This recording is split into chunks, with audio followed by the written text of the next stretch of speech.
Hello to everyone. We're back with a new episode of The Diving Board, where we dive deep into history. This is Timothy F. Kauffman, and I'm your host today.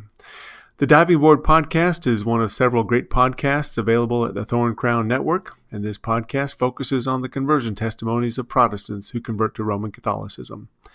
In particular, we focus on the arguments of Protestants who fell for the famous dictum of erstwhile Protestant Cardinal Newman, who once wrote, "To be deep in history is to cease to be a Protestant." What we find in many Protestant conversion stories is that they believed they had become so deep in history that they couldn't be Protestant anymore.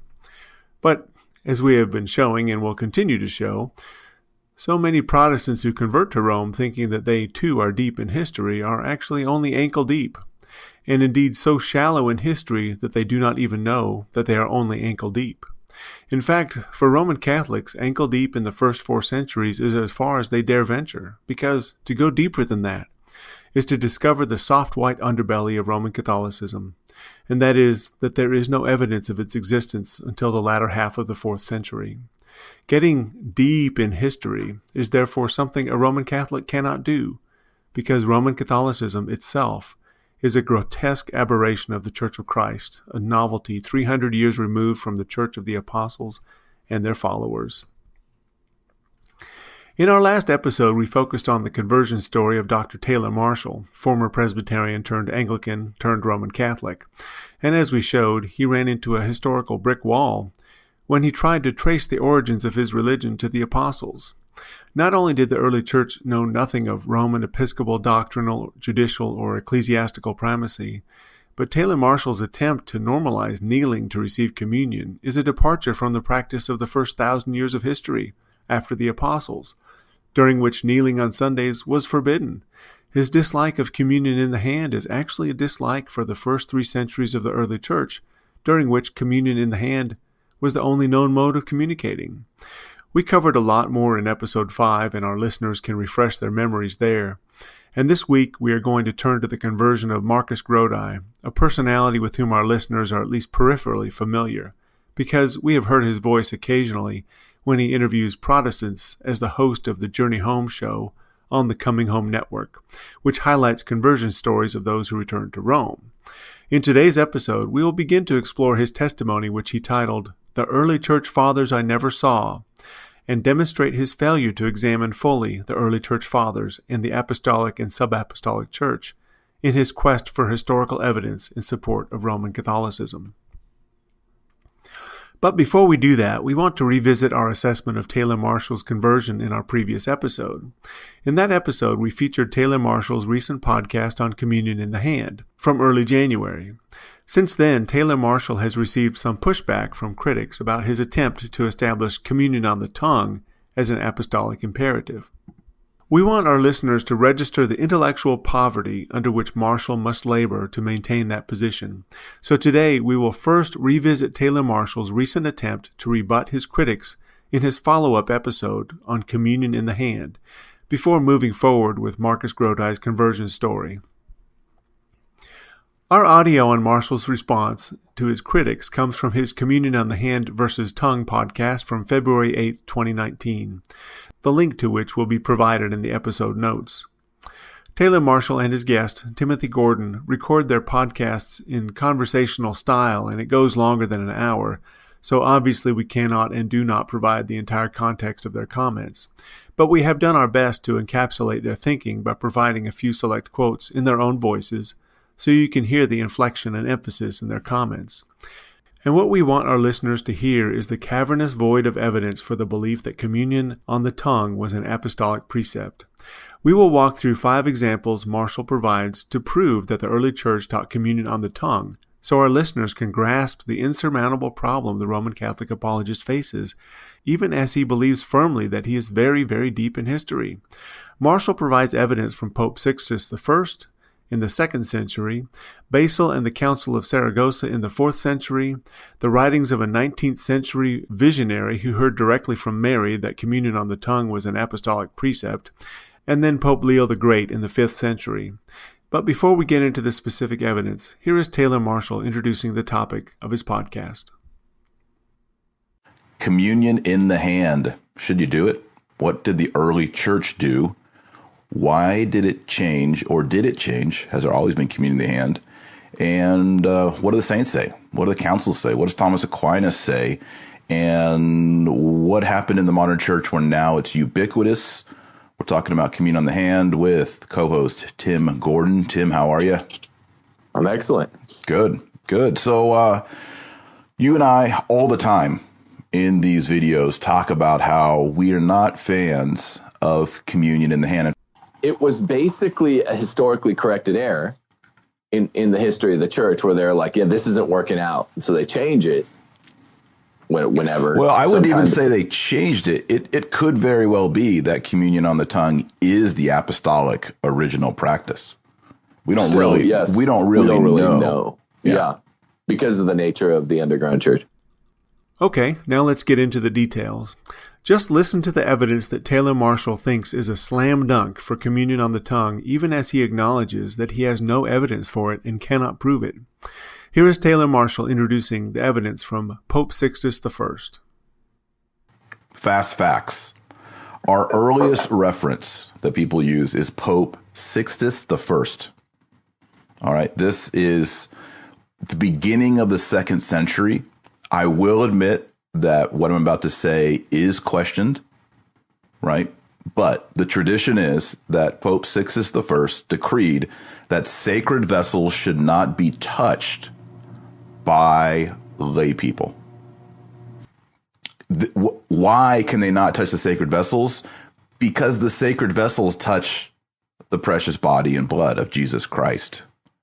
So it's actually a insulation towards the Holy Eucharist. You can't even touch the vessels that touch the Holy Eucharist. Right. So if that's going on in the beginning of the 2nd century, obviously, if you can't touch the chalice, you can't touch the host, because the host is more holy than the chalice.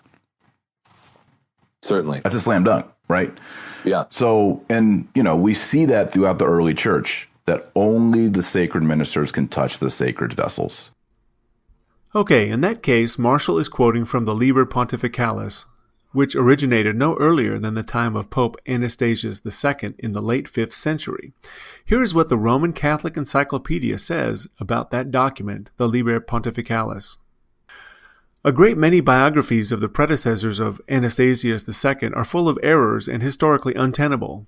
But from Anastasius II on, the information on the ecclesiastico-political history of the popes is valuable and historically certain. So, there you go. Taylor Marshall's first piece of evidence comes from a document that even the Catholic Encyclopedia says is full of errors and historically untenable for the time period under discussion. Okay, now let's move on to Taylor Marshall's next piece of evidence, which is from Basil. We discussed this in our previous episode, but Taylor Marshall returns to it, and so will we. Here is Taylor Marshall saying that Basil said communion in the hand is only appropriate during times of persecution. All right, now the next one we get, so we have to move up. This is a big quote that people who use communion in the hand or promote communion in the hand, they refer to this quote by St. Basil the Great. So he dies, I think, at 379. Right before the Second Council. He says, the right to receive Holy Communion in the hand is permitted only in times of persecution, end quote. Right. So he is admitting that there is communion in the hand, that it is licit, but what's he say, Tim? That it's of a conditional nature. Precisely. Okay, let's go back to what Basil actually said. As we mentioned last week, Taylor Marshall is referring to the 93rd letter of Basil. It dates to the late 4th century. Notice that Basil's point was actually that during times of persecution when there is no minister, it is acceptable to take communion in your own hand.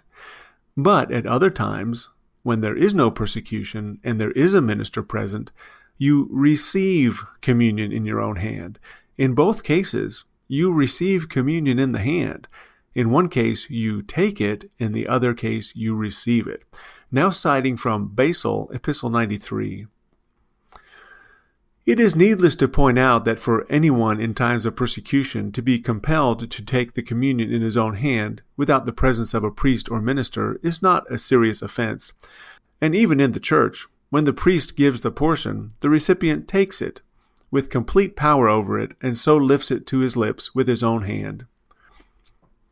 Again, that's Basil, letter 93. Remember, Marshall has repeatedly insisted that Basil's point is that communion in the hand is only allowed during times of persecution. Yeah, and so that's what Basil says. He says, the right to receive Holy Communion in the hand is permitted only in times of persecution, end quote. But that was not the end of the quote at all, and that was hardly Basil's point. Basil started the letter by saying that it is good to communicate daily, and that he himself communicates 4 times per week. And in times of persecution, in the absence of a minister, it is sometimes necessary to administer the Lord's Supper to yourself, that is, with your own hand. But when a priest or minister is present, you don't have to administer it to yourself, but rather the priest or minister gives it to you, and does so in the normal way, in the hand. You can plainly see this reflected in the original Greek, too. In the absence of a priest, the communicant takes lambanein, the bread, in his own hand. But when a minister is present, the communicant receives upodekomenos, the bread, in his own hand. In other words, the difference being highlighted by Basil was between times of persecution when there is no minister present and you have to take it in your own hand, and other times apart from persecution when the minister is present, in which case you receive it in your own hand. It is not between taking it in your hand and not taking it in your hand. It is between actively taking it in your hand in the absence of a minister and passively receiving it in your hand in the presence of a minister. Those who would like to check my Greek on that can go to Minier's Series on the Greek Fathers, Volume 32, Column 485. But if the Greek is inaccessible to you, the English is plain enough. Under normal circumstances, communicants receive it in their own hands and sometimes keep it for later, and in all cases, people put the bread in their mouths themselves. Basil's letter 93 is only 10 sentences long and easy to read, and yet Marshall is still shopping it to his listeners as if Basil was rejecting communion in the hand as a normal practice, which is a grotesque decontextualization of Basil's actual words. Okay, let's go on to Marshall's next piece of evidence, which is the Council of Saragossa in 380 AD. Now, the next one comes from the Council of Saragossa. So this is Spain. And so we're now going way west, Iberian Peninsula. 380. So this is 1 year after Basil dies. This is the quote. Excommunicated anyone who dared to continue receiving Holy Communion by the hand. And this decree was later confirmed by the Synod of Toledo. So in Spain, 380, it's excommunicating anyone who insists, I want to receive on the hand. So 380 is the same century as Constantine. Right. It seems to be cleaning up this practice that's in the church. Okay, we've got to call Taylor Marshall out on this one too. It's just a gross misrepresentation of the Council of Saragossa to say that they anathematized people who took communion in the hand or people who demanded to take communion in the hand. Just read the history of the councils and you find a completely different story. I'm about to cite from a Roman Catholic French theologian who summarizes the canons of the First Council of Saragossa that Taylor Marshall is quoting. Now citing from Louis-Élise Dupin from page 274 of A New History of Ecclesiastical Writers in 1693. The third canon of Saragossa anathematizes those who, having received the Eucharist, did not eat it in the church. Again, that's from A New History of Ecclesiastical Writers by Louis-Élise Dupin, a French Roman Catholic theologian from 1693. Now let's turn to Karl Joseph von Hefele, another Roman Catholic, from his History of the Councils of the Church from the original documents, published in 1872. Here is what he says the third canon of Saragossa instructs. Canon 3 reads, Whoever does not consume the Holy Eucharist given him in church, let him be anathema. That's from page 293. Did you hear that? The canon did not anathematize those who receive communion in the hand. It anathematized those who receive it in church but do not eat it. The only way this could possibly be an issue is if people were receiving communion in the hand and then some of them were not consuming it at church. In other words, it appears that the Council of Saragossa was prohibiting the practice of reservation, but it was not prohibiting the practice of receiving communion in the hand. In fact, it appears from the language of the council that communion in the hand was normal, everybody did it, but some people left without eating it, and those were the ones who were in trouble. What's particularly ironic about Taylor's use of this canon is that the council accepted the practice that Taylor condemns. Recall from our previous episode the situation in which a woman at Taylor Marshall's church took communion in her hand and then returned to her seat and ate it there. Taylor Marshall was beside himself. But the Council of Saragossa would have had no problem with that. And what is so remarkable about this is that Taylor Marshall condemns the practice, thinking that he is getting in touch with the early church. In any case, Marshall ridiculously cited Saragossa as if Canon 3 explicitly condemned people for receiving communion in the hand, but in reality, the council simply condemned those who left without eating it, an implicit acknowledgement that it was even by then still normative to receive communion in the hand and put it in the mouth yourself. For those who want to look at the original Latin of Canon 3 of Saragossa, you can consult H.T. Brunn's Canonis Apostolorum et Conciliorum Secularum from 1839. We'll put the canon in the link in the episode notes. Okay, Marshall's next piece of evidence is pretty interesting, and it comes to us from the 19th century. Here is Marshall again. My take on this is, I believe, this is just Taylor Marshall's belief, I can't prove it, but this is how I think things went down. The apostles administered Holy Communion on the tongue. We see these kind of things in the Old Testament where, a coal is applied to Isaiah's lips. We see prophets, they receive words from God that God places into their mouth. We see this in the Old Testament. So we have this idea that prophetic words are placed directly by God into the mouth. So I think the apostles were administering Holy Communion in the mouth. I think Anne Catherine Emmerich says that in the early church, in her visions, people receive on the tongue. Now this one is way out of chronological order, and frankly, it's just way out anyway, but I'm just providing the evidence in the order that Taylor Marshall provided it to his listeners.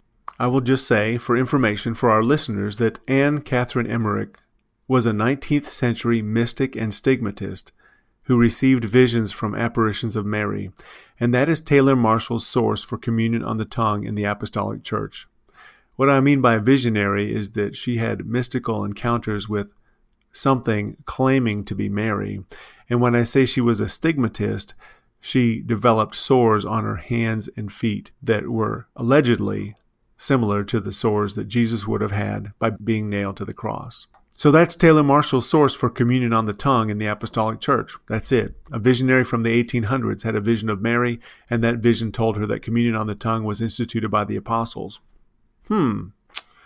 Okay, let's move on.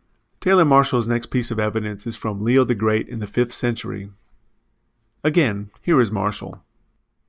All right, now here's another quote that I found in St. Leo. This is Leo the Great. He died in 461. This is Sermon 9 on the Gospel of John. I have to read the Latin because the Latin is the important part. It doesn't really work in English. So the Latin is hoc enim ore sumitor quod fide credetur. So he literally says, this indeed is received by means of the mouth, by which we believe by means of faith. Now, the word for mouth here, it's in the ablative, it's ore. O-R-E. And in the ablative, it's instrumental.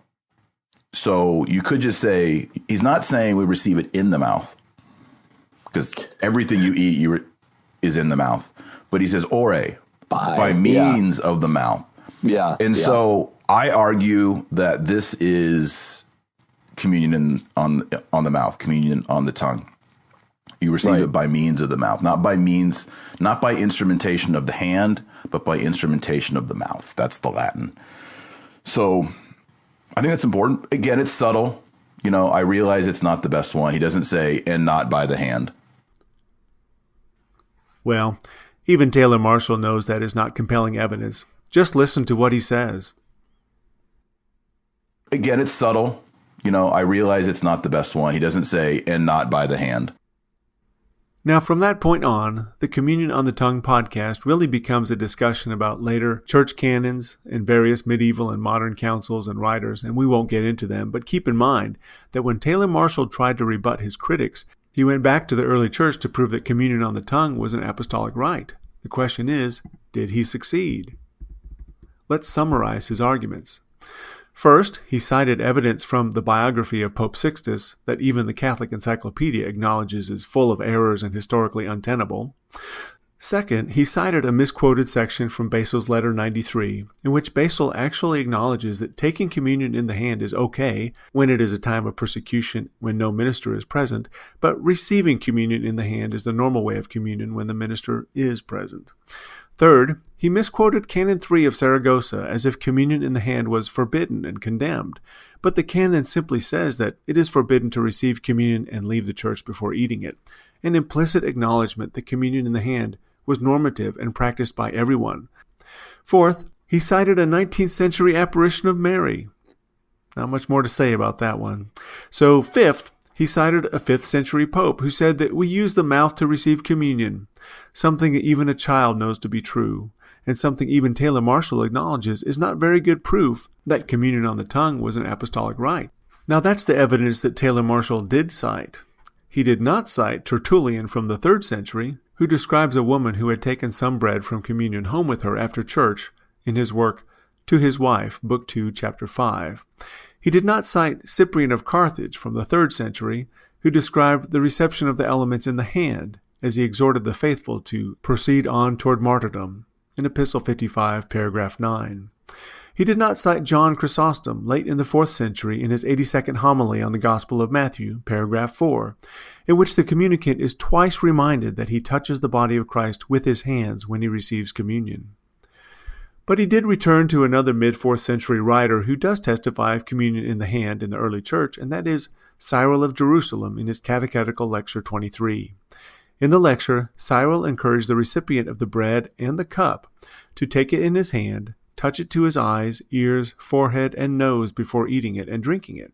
Marshall rejects Cyril of Jerusalem for suggesting something that is nothing less than sacrilege to Taylor Marshall's Roman Catholic ears. And that just undermines his whole attempt to prove that communion in the mouth is the apostolic norm. You can't just dismiss evidence because it is inconsistent with your foregone conclusion. Marshall's whole position on communion on the tongue is due to his belief that the early church thought the bread is God and the second person of the Trinity and should not be touched by laity. His position on kneeling while receiving communion is based on his belief that the early church believed in Christ's real presence in the Eucharist. And yet he can find no evidence of kneeling and communion on the tongue in the early church. All he can find is evidence against it, so he has to rely on an erroneous history of Pope Sixtus, a comment from Basil that is ripped from its context, a grossly misrepresented Canon 3 of Saragossa, a 19th century visionary mystic, and a 5th century citation from Leo that even Taylor Marshall agrees doesn't prove his point. Our listeners will recall from our previous episodes that Marshall appreciates the ornate, embroidered vestments used by priests because they show reverence to the real presence of Christ in the Eucharist. But as we showed in our citation from the Catholic Encyclopedia and from Jerome, the real difference in clothing between clergy and laity does not emerge until the 5th century. And that is Marshall's problem. The early church does not share his belief in the real presence of Christ in the Eucharist. They did not kneel to it. They did not take it in their mouth. They did not have ornate vestments. And that is Marshall's problem. He wants to prove that the proper way to reverence the real presence of Christ in the Eucharist is for priests to wear vestments and for Christians to receive communion on the tongue while kneeling. But he simply cannot find evidence that the early church was as reverent toward the real presence of Christ in the Eucharist as he is. In other words, the early church was not reverent toward the real presence of Christ in the Eucharist because the early church did not believe in the real presence of Christ in the Eucharist. Taylor Marshall cannot find evidence of his religion in the early church, and thus he is left to apparitions of Mary and fictionalized accounts of history and his own personal conviction that it's just got to be true in spite of the evidence, not because of it. To conclude our brief return to Taylor Marshall, here is his co-host, Timothy Gordon, decrying some people's attempts to use Cyril of Jerusalem to prove communion in the hand as normative in the early church. when there is so much evidence to the contrary, in his opinion. It shows a lot that they're really pumped that they found one quote from one kind of early father, not Augustine or Ambrose or Thomas on any of these, but one minor father. And they're like, yeah, we got one. Yeah. Yeah, okay, but I have 1,000 saying do it the real way. Right. Well, thousands might be a little bit of an exaggeration. After all, when it comes to the early church, even Marshall acknowledges that he actually has not proven his case at all. He has no evidence of what he claims to be an apostolic practice. It could very well be that communion on the tongue is the apostolic original practice.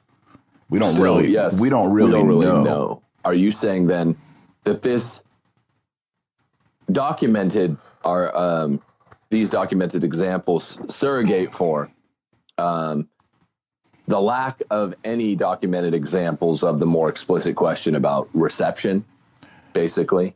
Right. Yeah. Since they're just... We don't have them. Yeah, we don't have them. That. Yeah, we don't have Got them. it. That's what I figured. I will admit that what I'm about to say is questioned. Again, it's subtle. I realize it's not the best one. He doesn't say, and not by the hand. And yet, despite that, Taylor Marshall has the audacity to conclude his episode by imploring his listeners to get back to the early church. Look, you got to get with the early church, communion on the tongue. Now, Taylor Marshall's galactic failure to find actual evidence for communion on the tongue is significant to us in today's episode, and it relates to Marcus Grodi, because Marcus Grodi obviously faces the same problem. Any Roman Catholic apologist who tries to find evidence of his religion in the early church runs into a brick wall toward the end of the 4th century, and can't get back any further than that. So he has to exhaust himself trying to bridge a 300-year gap that simply cannot be crossed. The religion of Roman Catholicism emerged 3 centuries after the religion of Christ, and the Roman Catholic apologist can't close that gap without doing some serious intellectual acrobatics to get there. And in the end, he simply has to ask you to grant him those 300 years, because he just can't get there. That approach is what I call the presumption of apostolic continuity, and we want our listeners to be very familiar with the term. The presumption of apostolic continuity is the assumption that the end of the 4th century is so much closer to the 1st century than we are, that we ought to assume that whatever the state of religion was in the late 4th century, it must be what the apostles taught and indeed what they intended.